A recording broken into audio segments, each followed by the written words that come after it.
ஜெயலலிதாவுக்கு தேவையான அனைத்து சிகிச்சைகளும் சிறப்பாக செய்யப்பட்டதாக தனது அறிக்கையில் அப்பல்லோ விளக்கியுள்ளது. செப்டம்பர் 22ஆம் தேதி இரவு 10 மணிக்கு ஜெயலலிதா இல்லத்தில் இருந்து அப்பல்லோ மருத்துவமனைக்கு அவசர ஊர்தியை அனுப்பும்படி அழைப்பு வந்ததாக தெரிவிக்கப்பட்டுள்ளது. போயஸ் கார்டன் இல்லத்திற்கு மருத்துவர்கள் சென்றபோது ஜெயலலிதா ஆக்ஸிஜன் குறைபாடு காரணமாக மூச்சு திணறல் உடன் காணப்பட்டதாகவும் அதனால் அவருக்கு செயற்கை சுவாசம் அளிக்கப்பட்டதாகவும் அப்பல்லோ கூறியுள்ளது.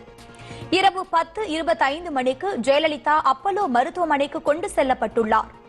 அப்போது அழைத்தால் பதிலுக்கு பேச சைகை காட்ட முடியாத நிலையில் ஜெயலலிதா இருந்ததாகவும் அப்பல்லோ அறிக்கையில் கூறப்பட்டுள்ளது. முதல் நாளில் நோய் தொற்று, நீர்ச்சத்து குறைபாடு மற்றும் மூச்சு திணறல் இருப்பது கண்டறியப்பட்டு உரிய சிகிச்சைகள் அளிக்கப்பட்டதாக அப்பல்லோ விளக்கம் கொடுத்துள்ளது. 2ஆம் நாளிலேயே அவர் சுவாசிப்பது சற்று மேம்பட்டு குடும்ப உறுப்பினர்கள் மற்றும் அரசு அதிகாரிகளுடன் அவர் பேசியதாகவும் கூறப்பட்டுள்ளது.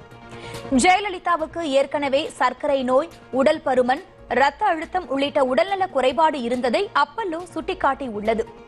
இந்த நிலையில் இதய நோய் நிபுணர் உள்ளிட்ட மருத்துவர்கள் அடங்கிய குழு அமைக்கப்பட்டதாகவும் அந்த குழு தொடர்ந்து ஆலோசனை நடத்தி சிகிச்சை அளித்ததாகவும் அப்பல்லோ கூறியுள்ளது. ஆனாலும் அவசர சிகிச்சை பிரிவில் 4ஆம் நாளில் இருந்தே அவரது உடல்நிலை மோசமாக தொடங்கியதாக அறிக்கை தெரிவிக்கிறது. தொடர் சிகிச்சை பெற்று வந்த ஜெயலலிதா செப்டம்பர் 27ஆம் தேதி படுக்கையில் இருந்தபடி அரசு அதிகாரிகளிடம் பேசியதாக அப்பல்லோ கூறியுள்ளது. ஆனால் மறுநாளே கடுமையான மூச்சு திணறல் காரணமாக குடும்பத்தினர் மற்றும் அரசு அதிகாரிகளின் ஒப்புதலோடு சுவாச குழாய் பொருத்தப்பட்டதாகவும் அப்பல்லோ தெரிவித்துள்ளது. அதைத் தொடர்ந்து செப்சிஸ் எனப்படும் சீழ்பிடிப்பு கண்டறியப்பட்டுள்ளது. அடுத்தடுத்து எய்ம்ஸ் மருத்துவர்கள் உள்ளிட்டோர் சிகிச்சை அளித்து வந்த நிலையில் டிசம்பர் 4ஆம் தேதி ஜெயலலிதா தொலைக்காட்சி பார்த்துக் கொண்டிருந்ததாகவும் அப்போது மூச்சு திணறல் ஏற்படுவதாக கூறியதாகவும் அப்பல்லோ கூறியுள்ளது. அதையடுத்து அவர் வெண்டிலேட்டர் உதவியுடன் அவருக்கு சிகிச்சை அளிக்கப்பட்டதாக தெரிவித்துள்ள அப்பல்லோ மாரடைப்பு ஏற்பட்டதையும் சுட்டிக்காட்டியுள்ளது.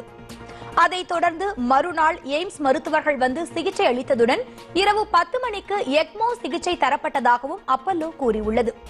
முடிவில் இரவு 11:30 மணிக்கு ஜெயலலிதா சுவாச கோளாறு உள்ளிட்டவைகளால் பாதிக்கப்பட்டு இறந்ததாகவும் அப்பல்லோ தெரிவித்துள்ளது.